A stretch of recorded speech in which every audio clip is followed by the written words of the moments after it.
വിശുദ്ധ യോഹന്നാൻ എഴുതിയ സുവിശേഷം അധ്യായം 14 വാക്യങ്ങൾ 21 മുതൽ 24 വരെ.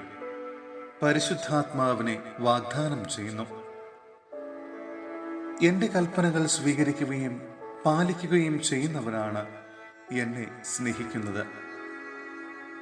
എന്നെ സ്നേഹിക്കുന്നവനെ എന്റെ പിതാവും സ്നേഹിക്കും. ഞാനും അവനെ സ്നേഹിക്കുകയും എന്നെ അവന് വെളിപ്പെടുത്തുകയും ചെയ്യും. യൂദാസ് കറിയോത്തായല്ല, അവനോട് പറഞ്ഞു, കർത്താവേ, നീ നിന്നെ ഞങ്ങൾക്ക് വെളിപ്പെടുത്താൻ പോകുന്നു, എന്നാൽ ലോകത്തിന് വെളിപ്പെടുത്തുകയില്ല എന്ന് പറഞ്ഞതെന്താണ്? യേശു പ്രതിവദിച്ചു, എന്നെ സ്നേഹിക്കുന്നവൻ എന്റെ വചനം പാലിക്കും. അപ്പോൾ എന്റെ പിതാവ് അവനെ സ്നേഹിക്കുകയും ഞങ്ങൾ അവന്റെ അടുത്തു വന്ന് അവനിൽ വാസമുറപ്പിക്കുകയും ചെയ്യും. എന്നെ സ്നേഹിക്കാത്തവനോ എന്റെ വചനങ്ങൾ പാലിക്കുന്നില്ല. നിങ്ങൾ ശ്രവിക്കുന്ന ഈ വചനം എന്റേതല്ല, എന്നെ അയച്ച പിതാവിൻ്റെതാണ്. സഹോദരരെ, വിശുദ്ധ പൗലോസ് ശ്ലീഹ എഫേസൂസിലെ സഭയ്ക്ക് എഴുതിയ ലേഖനം അധ്യായം 6 വാക്യങ്ങൾ 10 മുതൽ 20 വരെ.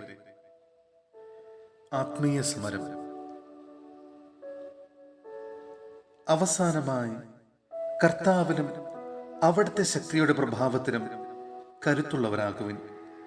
സാത്താന്റെ കുടിലതന്ത്രങ്ങളെ എതിർത്തു നിൽക്കാൻ ദൈവത്തിന്റെ എല്ലാ ആയുധങ്ങളും ധരിക്കുവിൻ.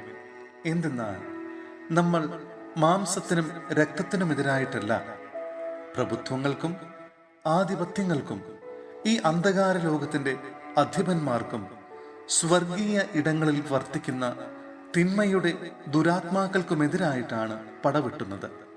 അതിനാൽ ദൈവത്തിന്റെ എല്ലാ ആയുധങ്ങളും ധരിക്കുവിൻ. തിന്മയുടെ ദിനത്തിൽ ചെറുത്തു നിൽക്കാനും എല്ലാ കർത്തവ്യങ്ങളും നിറവേറ്റിക്കൊണ്ട് പിടിച്ചു നിൽക്കാനും അങ്ങനെ നിങ്ങൾക്ക് സാധിക്കും. അതിനാൽ സത്യം കൊണ്ട് അരമുറുക്കി നീതിയുടെ കവചം ധരിച്ച് നിങ്ങൾ ഉറച്ചു നിൽക്കുവിൻ.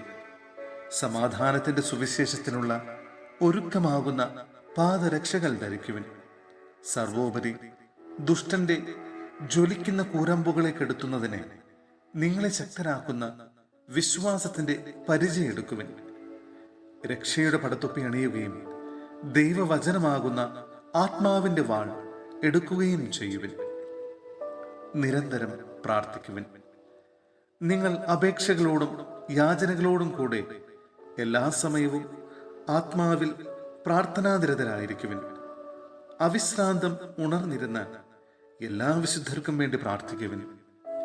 ഞാൻ വായ് തുറക്കുമ്പോൾ എനിക്ക് വചനം ലഭിക്കാനും സുവിശേഷത്തിന്റെ രഹസ്യം ധൈര്യപൂർവം പ്രഘോഷിക്കാനും നിങ്ങൾ എനിക്ക് വേണ്ടി പ്രാർത്ഥിക്കുവിൻ. സുവിശേഷ രഹസ്യത്തിന്റെ ബന്ധനസ്ഥനായ സ്ഥാനപതിയാണല്ലോ ഞാൻ. എന്റെ കടമയ്ക്കൊത്ത വിധം ധീരതയോട് പ്രസംഗിക്കാൻ വേണ്ടി നിങ്ങൾ പ്രാർത്ഥിക്കണം.